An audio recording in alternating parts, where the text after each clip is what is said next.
नमस्कार साथियों, Delhi IAS academy के यूट्यूब प्लेटफॉर्म पर आप सभी का स्वागत है। हम उत्तराखंड एलटी के नए पाठ्यक्रम के अनुसार अपने उत्तराखंड सामान्य अध्ययन की क्लासेस को पढ़ रहे हैं और हम इसमें 3 क्लासेस को पढ़ चुके हैं। आज हमारी चौथी क्लास है। जिन लोगों ने प्रीवियस क्लासेस नहीं देखी है वो डिस्क्रिप्शन बॉक्स में लिंक के माध्यम से उन क्लासेस को देख सकते हैं। आज की हमारी जो क्लास का टॉपिक है वो है उत्तराखंड का राजनीतिक प्रशासनिक ढांचा। ये जो हमारा ये वाला जो टॉपिक है ये भी स्टेट प्रोफाइल के अंदर ही आएगा, क्योंकि स्टेट प्रोफाइल का मतलब मैंने आपको बताया था कि स्टेट प्रोफाइल कहने का मतलब राज्य का एक परिचय। तो ये इस टॉपिक से संबंधित भी क्वेश्चन पूछे जा सकते हैं, क्योंकि ये भी परिचय का एक हिस्सा ही है। टॉपिक को शुरू करने से पहले मैं ये चाहूंगी कि आप लोग इस टॉपिक का इस बोर्ड का एक स्क्रीनशॉट ले लें, क्योंकि इसमें कुछ छोटे छोटे ऐसे फैक्ट्स हैं जो एग्जाम के पॉइंट ऑफ व्यू से बहुत इंपॉर्टेंट रहेंगे। तो आप इसका स्क्रीनशॉट ले लेंगे तो आप बाद में भी उसको नोट कर सकते हैं। तो आप प्लीज स्क्रीनशॉट ले लीजिए।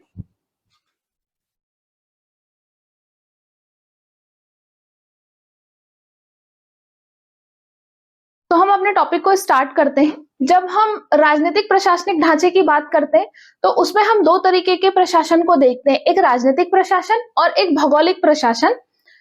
इस राजनीतिक प्रशासन को भी हम 3 भागों में विभाजित करते हैं, एक संघीय स्तर पर, एक राज्य स्तर पर और एक स्थानीय स्तर पर। संघीय स्तर पर कहने का अर्थ है कि जब हम इसको सामान्य भाषा में कहें तो केंद्र सरकार, क्योंकि भारत एक संघीय ढांचे पर आधारित है, यानी कि भारत का शासन संघीय ढांचे पर आधारित शासन है, तो इसलिए संघीय स्तर पर बात करना यहाँ पर इंपॉर्टेंट हो जाएगा। संघीय स्तर में पार्लियामेंट आती है, संसद आती है। संसद एक ऐसी संस्था है जो देश के लिए कानून बनाने का काम करती है और इस संसद के 3 महत्वपूर्ण अंग होते हैं, लोकसभा, राज्यसभा और राष्ट्रपति। अंग अगर पूछे हमसे तो हम कहेंगे संसद के 3 महत्वपूर्ण अंग, जिसमें लोकसभा, राज्यसभा और राष्ट्रपति आते हैं। और अगर सदन की बात होती है संसद की, तो संसद के 2 सदन है, लोकसभा और राज्यसभा। इन लोकसभा और राज्यसभा में राज्यों का भी रिप्रेजेंटेशन होता है और जो ये सदस्य चुन के जाते हैं ये राष्ट्रपति को भी चुनते हैं। अगर हम अपने उत्तराखंड की बात करें तो उत्तराखंड से लोकसभा के लिए भी सांसद निर्वाचित होते हैं और राज्यसभा के लिए भी सांसद निर्वाचित होते हैं। प्रश्न हमसे ये पूछा जा सकता है कि उत्तराखंड में लोकसभा की कितनी सीटें हैं, राज्यसभा की कितनी सीटें हैं, तो इसको समझते हैं। अगर हम लोकसभा की बात करें, लोकसभा में लोकसभा की कुल सदस्य संख्या 543 है। इस 543 में से 5 सदस्य उत्तराखंड से निर्वाचित होते हैं। और अगर हम राज्यसभा की बात करें, जो संसद का एक उच्च सदन भी है, इसकी कुल सदस्य संख्या 245 है और 245 में से 3 सदस्य उत्तराखंड से निर्वाचित होकर जाते हैं। तो प्रश्न की दृष्टि से अगर हम देखें तो प्रश्न ऐसे पूछा जा सकता है कि उत्तराखंड में लोकसभा की कितनी सीटें, तो आपको याद रखना है 5, और राज्यसभा की कितनी सीटें, तो हम याद रखेंगे 3।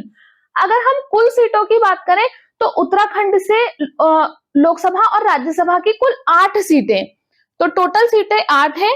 8 में से 5 लोकसभा की और 3 राज्यसभा की।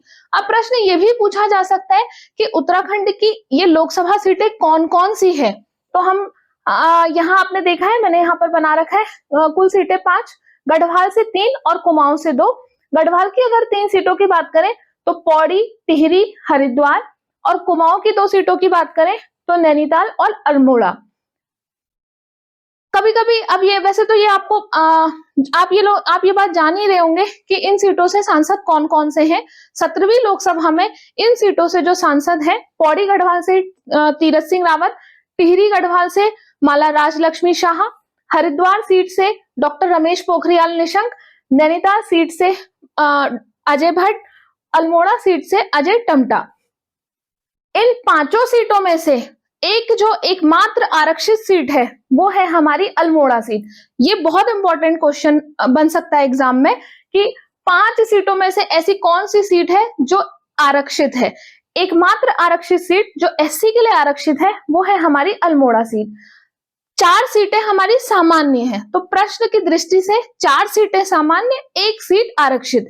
सीट जो आरक्षित है वो अल्मोड़ा सीट है। इसके अलावा पौड़ी, टिहरी, हरिद्वार और नैनीताल हमारी सामान्य सीटें। तो ये आपने समझ लिया उत्तराखंड की लोकसभा सीटों का, लोकसभा की निर्वाचित सीटें और यहाँ से सांसद। वर्तमान की जो लोकसभा है वो 17वीं लोकसभा है और इसके बाद जो लोकसभा आएगी वो 18वीं लोकसभा होगी। अगर हम अब राज्यसभा की बात करें तो हमने कहा राज्यसभा में 245 सदस्य होते हैं और इन 245 में से 3 सदस्य उत्तराखंड से। प्रश्न बहुत बार ये एग्जामों में पूछा जाता है कि राज्यसभा के 3 राज्यसभा सांसद कौन कौन है, तो आप लोग नोट करते हुए चलेंगे। राज्यसभा के 3 सांसद हैं इस समय पर, नरेश बंसल जी, कल्पना सैनी, नरेश बंसल, कल्पना सैनी, और एक जो सांसद है राज्यसभा के अनिल बलूनी जी, उनका कार्यकाल पूरा हो गया है और उनके स्थान पर महेंद्र भट्ट जी राज्यसभा के नवनिर्वाचित सांसद होंगे। क्योंकि नामांकन में महेंद्र भट्ट जी ने अकेले नामांकन किया तो उनका जो चयन है वो निर्विरोध हो गया है, तो इस कारण से अनिल बलूनी के स्थान पे अब आएंगे कौन? महेंद्र भट्ट। तो राज्य के नवनिर्वाचित राज्यसभा सांसद बनेंगे महेंद्र भट्ट जी। तो आपको मैंने 3 नाम बताए, कल्पना सैनी, नरेश बंसल और अनिल बलूनी जी का कार्यकाल पूरा हो गया है और उनके स्थान पर महेंद्र भट्ट आएंगे। तो राज्यसभा की 3 सीटें उत्तराखंड में और उनके नवनिर्वाचित सांसद को हम समझ चुके हैं। तो हमारी इस संघीय स्तर के शासन की यानी कि केंद्र स्तर के शासन की इंपॉर्टेंट बात यही है, लोकसभा राज्यसभा का रिप्रेजेंटेशन और 5 सीटें कौन कौन सी और राज्यसभा के नवनिर्वाचित सांसद कौन से। अगर यहाँ पर एक और इम्पोर्टेंट फैक्ट की चर्चा करें तो एक और इम्पोर्टेंट फैक्ट है यहाँ पर, आप लोग उसे भी नोट कर लेंगे। क्षेत्रफल की दृष्टि से बड़ी लेकिन मतदाताओं की दृष्टि से छोटी, मैं दोबारा से रिपीट कर देती हूँ, क्षेत्रफल की दृष्टि से बड़ी लेकिन मतदाता की दृष्टि से छोटी सीट है हमारी पौड़ी सीट। एक और फैक्ट है, अगर हम इसको उल्टा कर लें, क्षेत्रफल की दृष्टि से बड़ी लेकिन मतदाताओं की दृष्टि से छोटी सीट हमने कहा पौड़ी। अगर हम इसी का उल्टा करें, क्षेत्रफल की दृष्टि से छोटी लेकिन मतदाताओं की दृष्टि से बड़ी, तो हमारी सीट हो जाएगी हरिद्वार।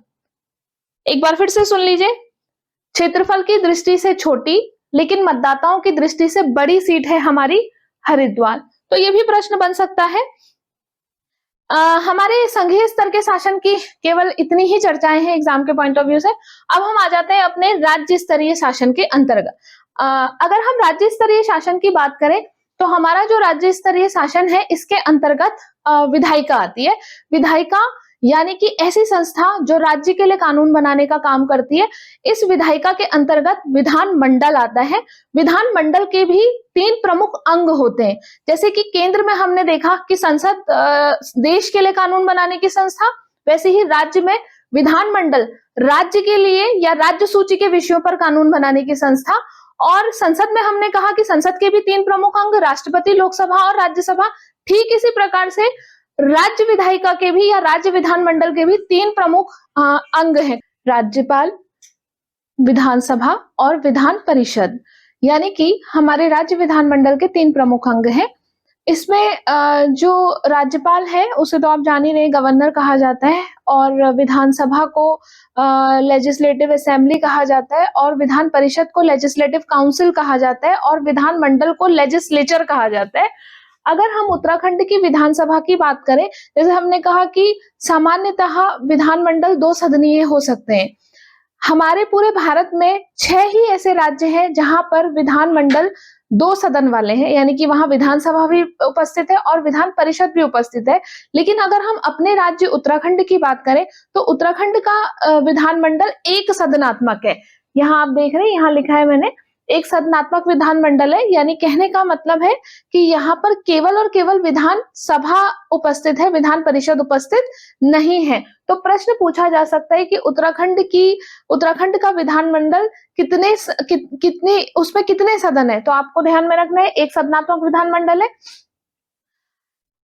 अगर हम उत्तराखंड की विधानसभा की बात करें तो उत्तराखंड में पहले जो विधानसभा की सीटें थी वो 71 थी, यानी कि 71 थी। अगर हम वर्तमान की बात करें तो वर्तमान में इन सीटों की संख्या 70 हो गई है। 104वें संविधान संशोधन के तहत आंग्ल भारतीय समुदाय का मनोनयन समाप्त कर दिया गया है। यानी कि यहाँ बना देती हूँ या इसको रब करती हूँ, यहाँ पर समझा देती हूँ। ये वाला हिस्सा हमने पढ़ लिया है। हमने कहा वर्तमान में उत्तराखंड की विधानसभा सीटों की संख्या, उत्तराखंड में विधानसभा सीटों की संख्या वर्तमान में 70 है। अगर हम पूर्व की बात करें, पूर्व में यही सीटें 70+1 थी, यानी कि पूर्व में उत्तराखंड में विधानसभा की सीटों की संख्या 71 थी। एक सीट हमारी मनोनीत थी, ये हमारी मनोनीत सीट थी। इसमें राज्यपाल के द्वारा मनोनयन किया जाता था मुख्यमंत्री की सिफारिश पर और किसी आंग्ल भारतीय समुदाय के व्यक्ति को। अब लेकिन ये जो मनोनीत सीट थी जहां से आंग्ल भारतीय समुदाय का मनोनयन किया जाता था, आंग्ल भारतीय समुदाय, अब इसका मनोनयन समाप्त कर दिए गए। तो ये करंट अफेयर के पॉइंट ऑफ व्यू से इंपॉर्टेंट क्वेश्चन बन सकता है कि आंग्ल भारतीय समुदाय का मनोनयन समाप्त किया गया किस संविधान संशोधन से, समाप्त किया गया किस संविधान संशोधन से। तो जो ये आंग्ल भारतीय समुदाय का मनोनयन समाप्त किया गया है, ये यहाँ 104वां संविधान संशोधन, 104th कॉन्स्टिट्यूशनल अमेंडमेंट, 104वां संविधान संशोधन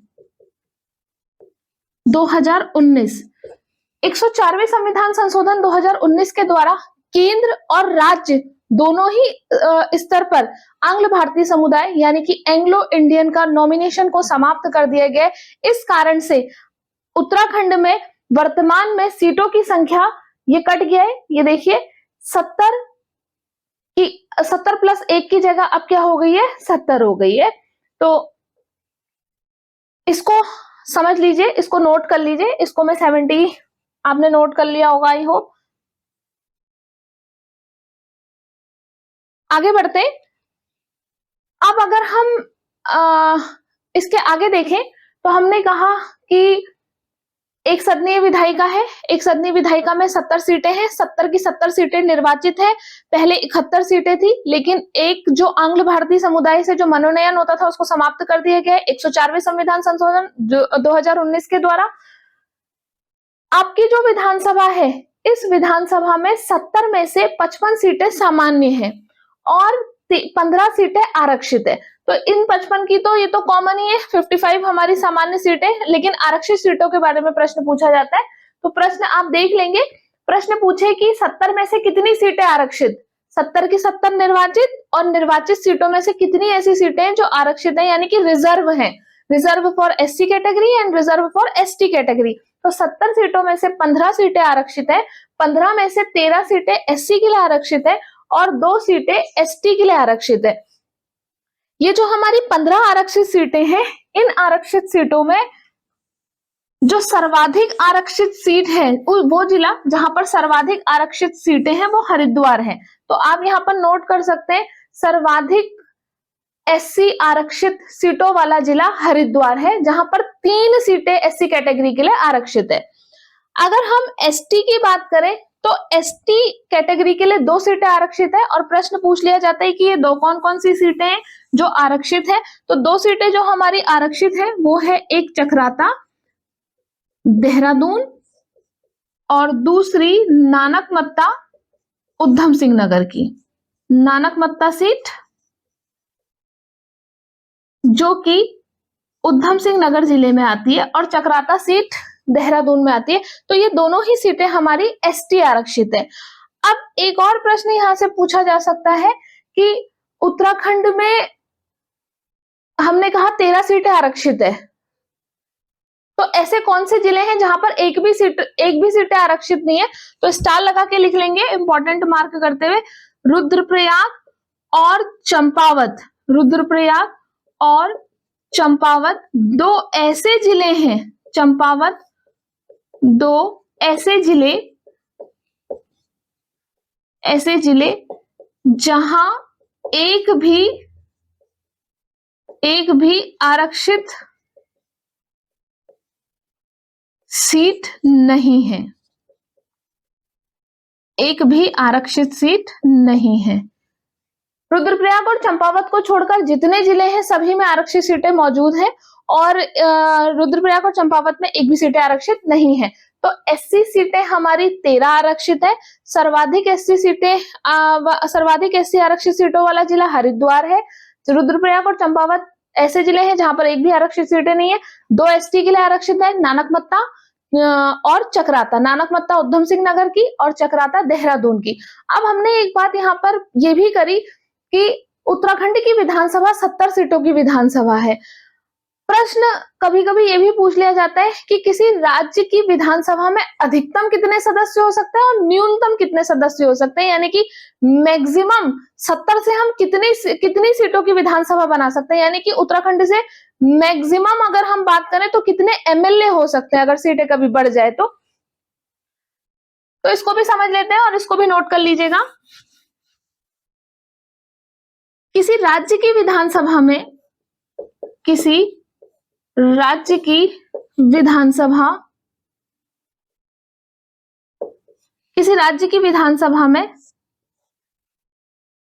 अधिकतम 500 सीटें हो सकती हैं और न्यूनतम 60 सीटें हो सकती हैं। तो कभी पूछे किसी राज्य में अधिकतम और न्यूनतम का क्या डिजिट है, तो अधिकतम 500 हो सकती है और न्यूनतम 60 सीट्स हो सकती है।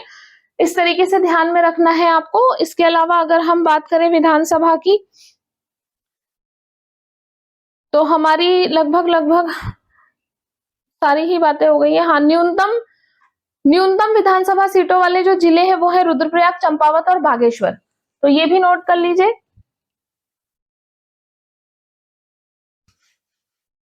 न्यूनतम विधानसभा सीटों वाले जिले हैं,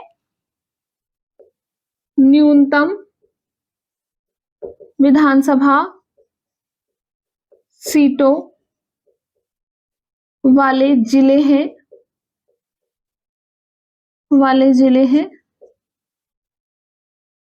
एक बार क्रॉस चेक, रुद्रप्रयाग, चंपावत और बागेश्वर। रुद्रप्रयाग, चंपावत और बागेश्वर। रुद्रप्रयाग, चंपावत और बागेश्वर ऐसे जिले हैं जहां पर विधानसभा की न्यूनतम सीटें, यानी कि तीनों ही जिलों में राज्यसभा नहीं, विधानसभा, तीनों ही जिलों में 2-2 सीटें हैं, 2 और 2। अगर यही पूछ ले कि सर्वाधिक विधानसभा सीटों वाला जिला, तो हमने पहले ही डिस्कस कर लिया है कि सर्वाधिक विधानसभा सीटों वाला जिला है हमारा हरिद्वार। तो इस तरीके से इसको हम समझ सकते हैं। इसके अलावा अगर हम बात करें तो राज्य का एक मंत्री परिषद भी होता है और मंत्री परिषद से संबंधित भी सवाल पूछे जाते हैं। अगर हम राज्य मंत्री परिषद की बात करें तो राज्य मंत्री परिषद से संबंधित एक इंपॉर्टेंट फैक्ट है, पहले कितने भी मंत्री बनाए जा सकते थे, लेकिन एक संविधान संशोधन के तहत इन मंत्रियों की संख्या को लिमिटेड कर दिया गया है। और वो जो हमारा संविधान संशोधन है वो है 91वां संविधान संशोधन 2003। तो 91वें संविधान संशोधन 2003 के द्वारा किसी राज्य या किसी केंद्र सरकार में मंत्रियों की संख्या 15% से अधिक नहीं होगी। तो एक और इंपॉर्टेंट फैक्ट की हमने चर्चा करी, इसको भी स्टार लगा के नोट कीजिए। यहीं पर ही जो इंपॉर्टेंट फैक्ट है वो सभी मैं इंक्लूड कर रही हूं यहां पर। मंत्री परिषद, इसको कहते हैं काउंसिल ऑफ मिनिस्टर्स, इसको काउंसिल ऑफ मिनिस्टर्स कहा जाता है। संविधान के पहला पॉइंट, संविधान के अनुच्छेद 163 में इसका वर्णन है।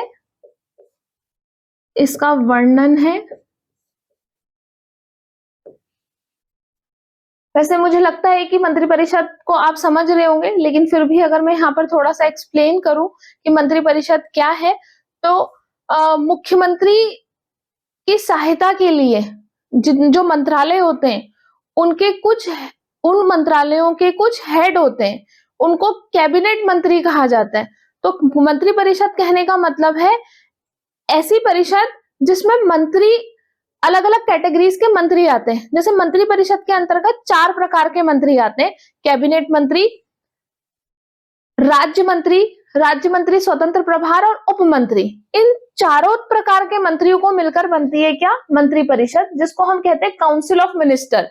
और ये लोग मिलकर मुख्यमंत्री के साथ मिलकर, यानी कि मंत्री परिषद का जो प्रमुख होता है वो मुख्यमंत्री होते हैं और मुख्यमंत्री के सहयोग के लिए अन्य मंत्री होते हैं। तो इन सबको मिलाकर काउंसिल ऑफ मिनिस्टर कहा जाता है, मंत्री परिषद कहा जाता है। तो हमारे संविधान के अनुच्छेद 163 में कहा गया है कि केंद्र और राज्य दोनों स्तरों पर मंत्री परिषद का प्रावधान होगा।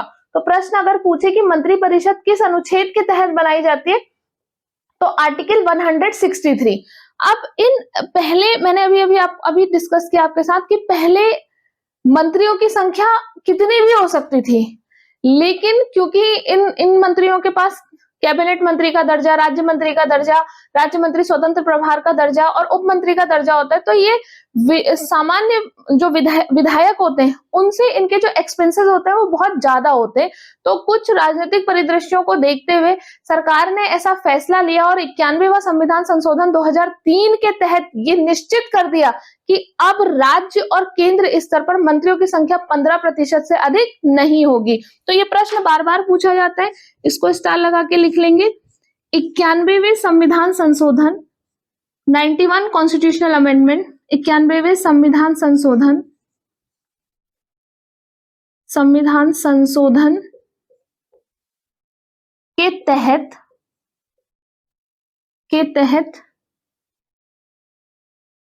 केंद्र और राज्य स्तर में केंद्र तथा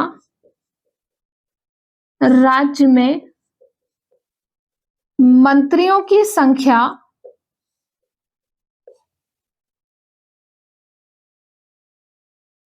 कुल सदस्य संख्या से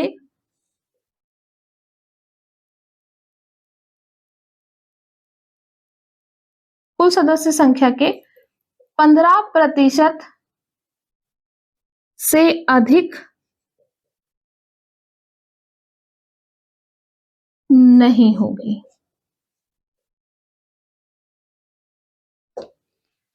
91वें संविधान संशोधन 2003, तो ये संशोधन 2003 में हुआ जिसमें मंत्रियों की संख्या 15% निश्चित कर दी गई। 15% के अधिक नहीं होगी, यानी कि कुल सदस्य संख्या उत्तराखंड की 70, तो 70 का जब आप 15% निकालेंगे तो जितना भी आएगा आपका कुल उतने ही मंत्री हो सकते हैं। और केंद्र की जब हम बात करते हैं तो केंद्र की बात करेंगे तो हम संसद की बात करेंगे। और मैंने आपसे कहा कि संसद में लोकसभा की सीटों की संख्या 543, तो 543 का 70% निकाल के जितना भी आएगा केवल उतने ही मंत्री केंद्र में बनाए जा सकते हैं, और 70 का 15% निकाल के जितना आएगा कि उतने ही मंत्री उत्तराखंड में बनाए जा सकते हैं। तो इसलिए हम ये जो हमारा 91वां संविधान संशोधन है ये हमारे लिए इंपॉर्टेंट हो जाएगा, क्योंकि इससे मंत्रियों की संख्या केंद्र और राज्य दोनों में निश्चित कर दी गई है। तो ये कुछ मंत्री परिषद से संबंधित प्रश्न है, आप इसको भी ध्यान से समझ लेंगे। अब देखिए एक और प्रश्न यहाँ पर हमारे लिए इंपॉर्टेंट है। जब हम राज्य विधायिका की बात करते हैं, राज्य विधायिका के तहत हमने कहा कि राज्य का जो विधानसभा है वो हमारा कैसा है, राज्य का जो हमारा विधानमंडल है वो कैसा है, एक सदनात्मक है। अब जो हमारी एक सदनात्मक जो विधानमंडल है उसके अंदर आता है हमारा विधानसभा। ये विधानसभा 70 सीटों से मिलकर बनी हुई है।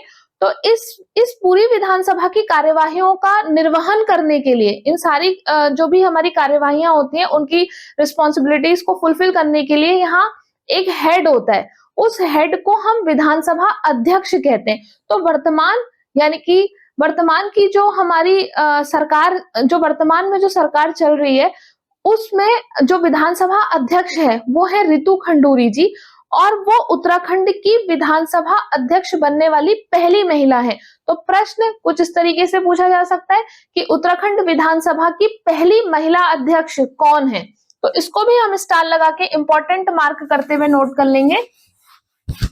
यहां से प्रश्न, क्योंकि जब भी कोई महिला बनती है तो महिला से संबंधित प्रश्न पूछ लिया जाता है। तो आप हेडिंग बनाएंगे विधान विधानसभा अध्यक्ष, विधानसभा अध्यक्ष। और विधानसभा अध्यक्ष को आप ऐसे समझ लीजिए सामान्य भाषा में या सामान्य तौर पर कि जैसे क्लास है, क्लास में 50-70 बच्चे हैं और 70 बच्चों का एक मॉनिटर जो सब चीजें क्या कर रहा है, कंट्रोल करता है। तो ठीक इसी तरीके से विधानसभा अध्यक्ष जो 70 लोगों की, जो विधानसभा की कार्यवाहियों का निर्वहन करने के लिए एक रिस्पॉन्सिबल फैक्टर होता है, जो सब चीजें करवाते हैं, तो वही हमारे विधानसभा अध्यक्ष है। तो वर्तमान विधानसभा अध्यक्ष, वर्तमान विधानसभा अध्यक्ष श्रीमती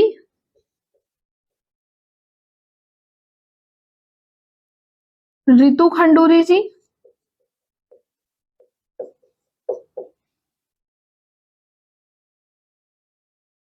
पहली महिला विधानसभा अध्यक्ष।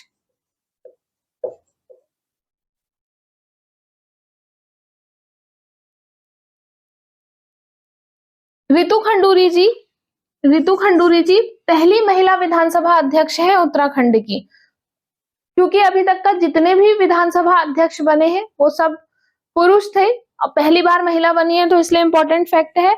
वर्तमान विधानसभा, अगर हम उत्तराखंड की वर्तमान विधानसभा की बात करें तो उत्तराखंड की जो वर्तमान विधानसभा है वो 6ठी है, अगर हम अंतरिम विधानसभा को भी इंक्लूड कर लें।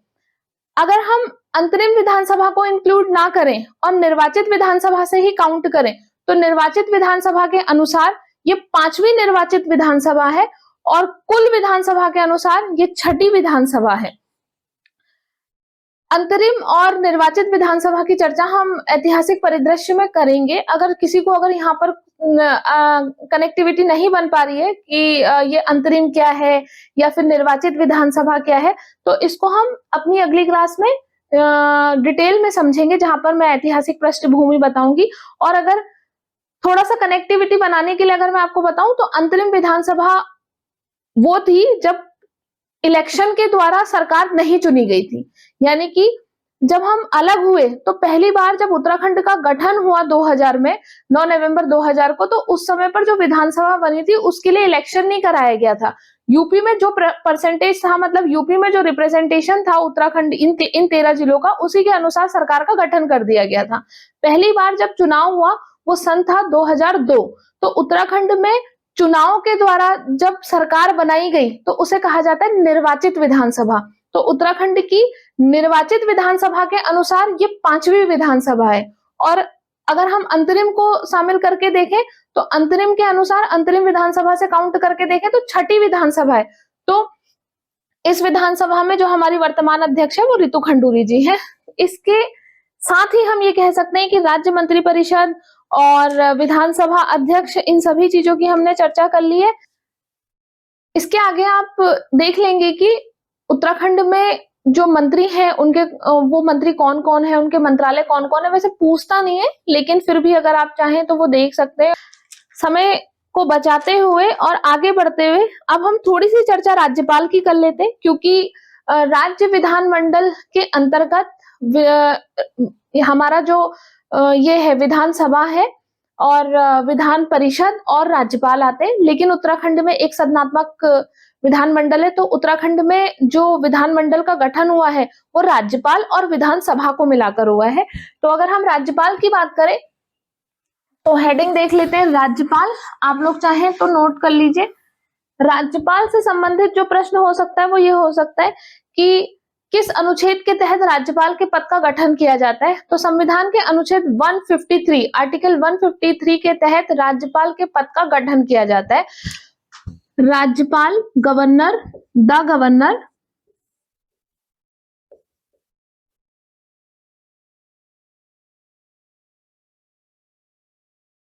अनुच्छेद 153 के अनुसार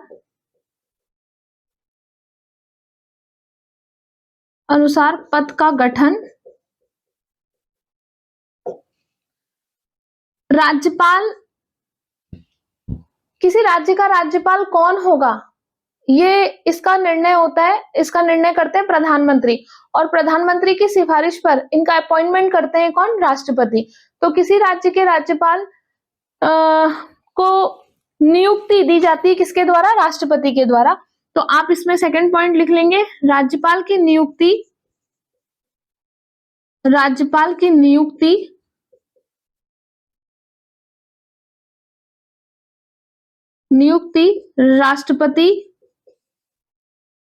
राष्ट्रपति द्वारा की जाती है।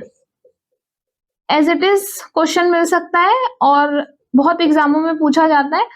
जो लोग UK triple SC, UK PCS और इन सब चीजों की इन सब एग्जाम्स की तैयारी करते हैं, उनके लिए सारी बातें बहुत कॉमन हो सकती है और ऐसा लग सकता है कि ये तो हमें आता है, लेकिन B2A हमारी लर्निंग की प्रोसेस है, यानी कि बेसिक टू एडवांस हम पढ़ते हैं, तो हम उन सभी छोटे से छोटे फैक्ट को और उन सभी बड़े फैक्ट को जो करंट अफेयर के पॉइंट ऑफ व्यू से भी इंपॉर्टेंट है, जैसे हमने कॉन्स्टिट्यूशनल अमेंडमेंट की बात करी, तो उन सभी चीजों को छोटे से छोटा फैक्ट और जो चेंजेस आए हैं, जो बड़े फैक्ट हैं, उनको हम सभी को हम इंक्लूड कर रहे हैं। तो कोई मतलब अगर किसी को ये लगे कि ये तो बहुत ईजी है, तो कोई बात नहीं, एक बार सुनिए, रिवाइज कर लीजिए, इसमें भी आपको फायदा ही मिलेगा।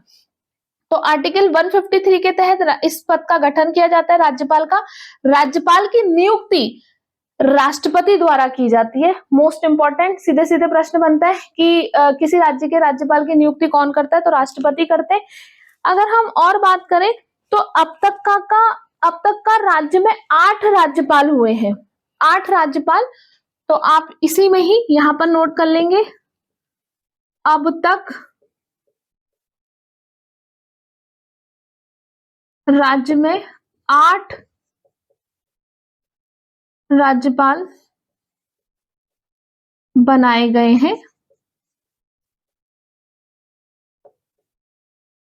वर्तमान राज्यपाल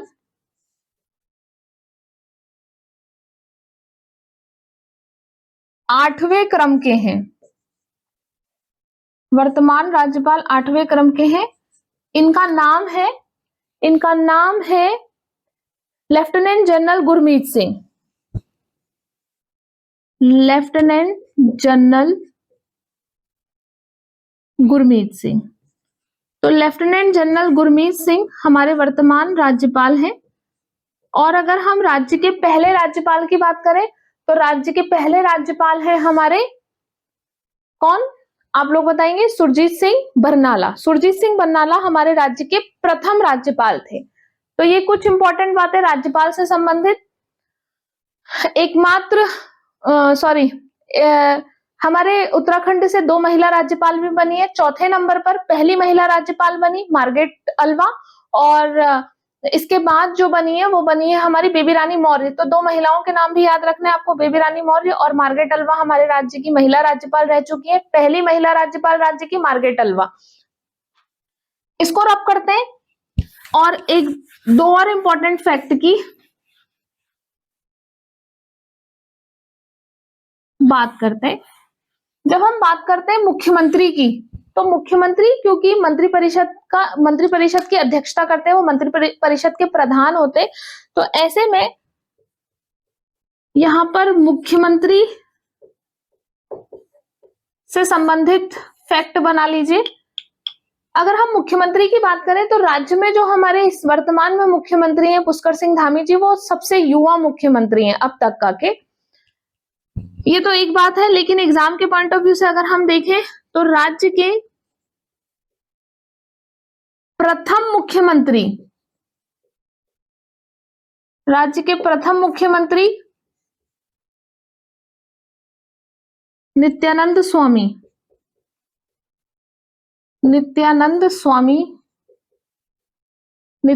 स्वामी थे। एक फैक्ट, राज्य के प्रथम निर्वाचित अगर पूछ ले, राज्य के first elected chief minister of Uttarakhand, राज्य के प्रथम निर्वाचित मुख्यमंत्री, तो राज्य के प्रथम निर्वाचित मुख्यमंत्री थे नारायण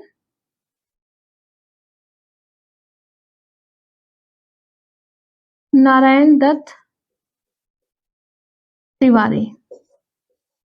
दोनों के बीच में एक छोटा सा डिफरेंस है। अगर एग्जामिनर ने प्रश्न अगर ऐसे पूछा प्रथम मुख्यमंत्री, तो पूछ रहा है पहले मुख्यमंत्री, और मैंने आपको बताया कि पहले मुख्यमंत्री जो बने थे वहां उसमें चुनाव नहीं हुआ था, अंतरिम सरकार के तहत उन्हें बना दिया गया था। जब यूपी से अलग हुए तो इस 13 जिलों का जो रिप्रेजेंटेशन था वहां पर, उसी में जिनका जिस पार्टी का बहुमत था वो बीजेपी थी, और बीजेपी से नित्यानंद स्वामी को मुख्यमंत्री यहाँ पर बना दिया गया। इलेक्शन नहीं हुआ पहली बार में, यानी कि ऐसी सरकार थी अस्थायी सरकार। नई सरकार आने तक का जब कभी बिना चुनाव के किसी और को जिम्मेदारी दे दी जाती है कुछ राजनीतिक संक्रमण के कारण, उसको कहा जाता है अंतरिम, यानी कि अस्थायी सरकार जिसको जिम्मेदारी दी गई है तब तक का के लिए जब तक स्थायी सरकार ना आ जाए। और स्थायी सरकार कैसे? चुनाव के द्वारा। तो अंतरिम सरकार, पहली बार जो मुख्यमंत्री बने वो अंतरिम सरकार थी, तो पहली बार चुनाव नहीं हुआ तो लेकिन मुख्यमंत्री तो बने। तो पहले मुख्यमंत्री हो गए हमारे प्रथम मुख्यमंत्री नित्यानंद स्वामी।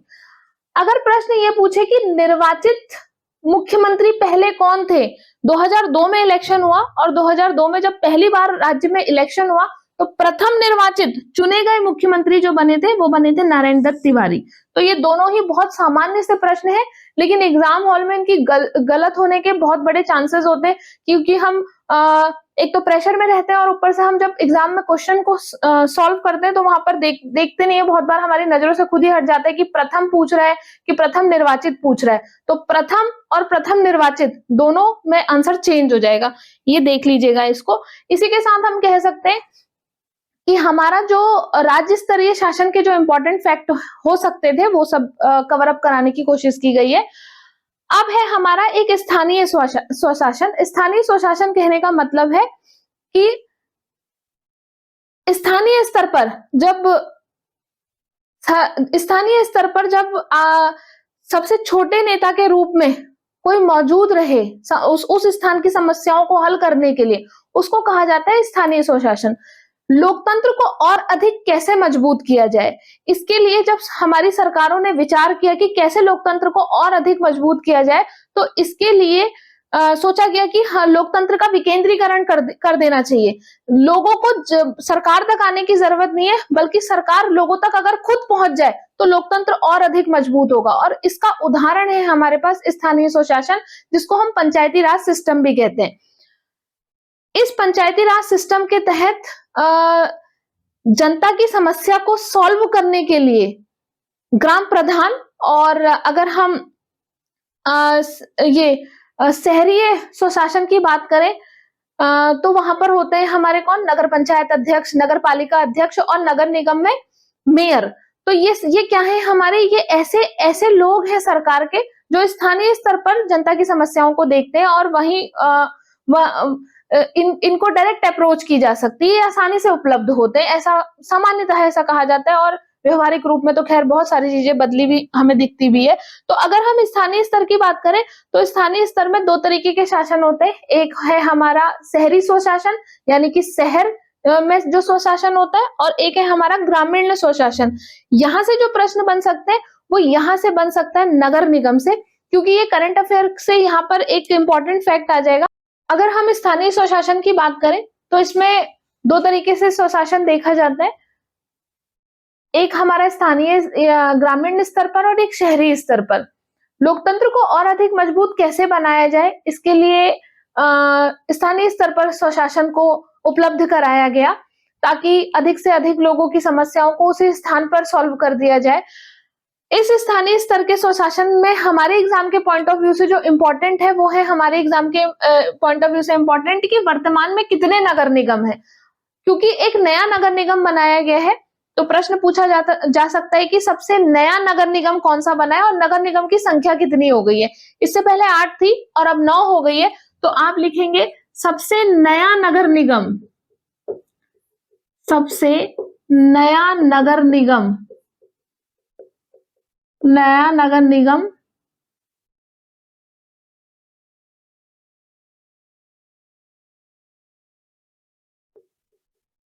श्रीनगर पौड़ी में बनाया गया है। तो श्रीनगर पौड़ी में सबसे नया नगर निगम बनाया गया है 2021 में, जो नवा नगर निगम है। तो इस सेक्शन से हमको केवल नगर निगम देखना है नगर निगम को याद रखेंगे, बाकी तो सब ठीक है। और बाकी अगर यहाँ पर एक बात और याद रखनी है कि जो पंचायत होती है, ग्राम पंचायतें और इसके अलावा शहर में जो हमारा शहरी स्वशासन है, इसके लिए जो चुनाव कराने वाली जो रिस्पॉन्सिबल बॉडी है वो है हमारी राज्य निर्वाचन आयोग। भारत में जितने भी चुनाव होते हैं, यानी कि संसद का चुनाव या राज्य विधानसभा का चुनाव या हम कहें राष्ट्रपति का चुनाव या राज्यसभा का चुनाव या विधान परिषद का चुनाव, इन सभी चुनावों को करवाने की जिम्मेदारी होती है भारतीय निर्वाचन आयोग की। लेकिन जब हम पंचायत की बात करते हैं, स्थानीय स्वशासन की बात करते हैं, तो स्थानीय स्वशासन का चुनाव कराने के लिए जो रिस्पॉन्सिबल बॉडी है वो है हमारी कौन? राज्य निर्वाचन आयोग, स्टेट इलेक्शन कमीशन। तो प्रश्न कुछ इस तरीके से कि पंचायतों का चुनाव किसके द्वारा कराया जाता है? तो पंचायत का चुनाव राज्य निर्वाचन आयोग के द्वारा कराया जाता है। इसको भी हमने समझ लिया। अब अगर हम भौगोलिक प्रशासन की बात करें तो ये तो हमारा कैसा था? हमारा राजनीतिक प्रशासन, ये हमने पूरा कर लिया है। इसी के साथ अब हम भौगोलिक प्रशासन को भी देख लेते हैं, क्योंकि अब छोटा सा ही ये हमारा टॉपिक बचा है। भौगोलिक प्रशासन की अगर हम बात करें तो हमारे भौगोलिक प्रशासन में हमने कहा उत्तराखंड में 2 मंडल है, कुमाऊं और गढ़वाल, जो हमने सबसे पहले वाली यूनिट में इसको डिस्कस किया था। इस कुमाऊं में 6 जिले और गढ़वाल में 7 जिले। अब यहाँ से जो प्रश्न हो सकते हैं वो हो सकते हैं कि ब्लॉक कितनी है उत्तराखंड में और तहसील कितनी है। अगर ब्लॉक पूछे कि उत्तराखंड में कितने ब्लॉक, तो उत्तराखंड में 95 ब्लॉक है टोटल, और सर्वाधिक ब्लॉक हमारे पौड़ी में है 15। तहसीलों की संख्या पूछे तो उत्तराखंड में तहसील की संख्या 110, और इसमें सर्वाधिक जो तहसीलें हैं वो है हमारी कहाँ? पिथौरागढ़ में। तो ये दोनों ही पॉइंट आपको याद रख लेने। अगर हम यही बात करें कि न्यूनतम ब्लॉक कितने हैं, न्यूनतम विकास खंडों वाला जिले कितने हैं, तो न्यूनतम ब्लॉक है हमारे जिन जिलों में, वो है हमारा बागेश्वर, और एक और है हमारा रुद्रप्रयाग। बागेश्वर और रुद्रप्रयाग 2 ऐसे जिले हैं जहां पर केवल 3 विकास खंड है, यानी कि ब्लॉक है। वहीं अगर हम तहसीलों की भी चर्चा करें कि न्यूनतम तहसील वाले जिले कौन से, तो न्यूनतम तहसील वाले जिले हैं हमारे, तहसील वाले जिले ये है हमारे न्यूनतम तहसील वाले जिले, नोट कर लेंगे, रुद्रप्रयाग और हरिद्वार। 4 रुद्रप्रयाग और हरिद्वार, यहाँ पर 4 तहसीलें हैं, रुद्रप्रयाग और हरिद्वार। तो ब्लॉक हमारे 95 है, सर्वाधिक ब्लॉक 15 पौड़ी में, न्यूनतम ब्लॉक बागेश्वर रुद्रप्रयाग में 3, तहसीलें 110, पिथौरागढ़ में सर्वाधिक 13, न्यूनतम तहसील वाले जिले हैं रुद्रप्रयाग और हरिद्वार। तो इसी के साथ हम कह सकते हैं कि उत्तराखंड के राजनीतिक प्रशासनिक ढांचे की एक सामान्य सी समझ हमने आज बनाई है, और सामान्य से फैक्ट्स को हमने देखा है। इसके अलावा अगर आपको कोई कुछ भी अगर आपको समझ में नहीं आता है या कोई प्रॉब्लम होती है तो आप प्लीज बताइएगा, और इसी सेम नंबर पर आप फोन भी कर सकते हैं। हमारी पुरानी वीडियोस को देख सकते हैं डिस्क्रिप्शन बॉक्स के लिंक से। थैंक यू सो मच आज की क्लास के लिए। इसके आगे हम नेक्स्ट क्लास में नए टॉपिक के साथ मिलेंगे। Thank you so much.